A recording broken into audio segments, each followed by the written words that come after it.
తండ్రి మీకు వందనాలు. ప్రార్థన ద్వారా సమస్తము సాధ్యమని ఇదిగో మీ వాక్య భాగములలో కలిగిన మేలుల చేత గురి వచ్చిన నీ బిడ్డలమైన మమ్మల్ని అందరినీ ఆశ్రయించబోతున్నందుకే మీకు స్తోత్రాలు తండ్రి. ఈ మధ్యాహ్న కాలం ముందు నాయన మోకరించిన ప్రతి బిడ్డను మీకు అప్పగిస్తున్నాను ప్రభువా. ఈ ప్రార్థన గుడికి ఏర్పాటు చేసిన ప్రియ కుటుంబాన్ని మీకు అప్పగిస్తున్నాను. చంటి బిడ్డలు మొదలుకొని పెద్దలు కలిగిన ఈ చిన్న మందలో ప్రభువా మిమ్మల్ని హత్తుకొని మీ మాట ప్రకారం లోకంలో ఉన్నవాడి జయించే కృప చేత నీ బిడ్డలందరినీ జీవించండి. ఏదైతే నీ బిడ్డల యొక్క అవసరతల కొరకు ప్రార్థన పూర్వకంగా మిమ్మల్ని అడుగుతున్నారో అది పొందుకొని మీ సాక్షులుగా నిలబడటానికి సహాయం చేయండి.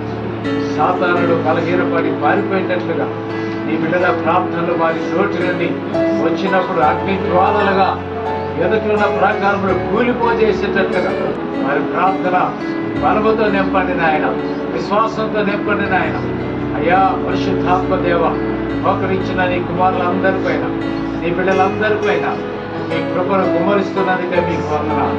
మీ దీవులతో నింపబోతున్నందుకే మీకు వందనాలు. ఎవరు నీ కేక వింటారో, ఎవరు మీ స్పర్శను గుర్తుపట్టగలుగుతారో, ఎవరు మీ సన్నిధిలో మెరుగుదలకు ప్రార్థిస్తారో వారితో మీ స్వీయ స్వరమును ఆయన మీరు వినిపింపజేయగలుగుతారని మీ పాద సన్నిధిలో ప్రార్థిస్తున్నారు.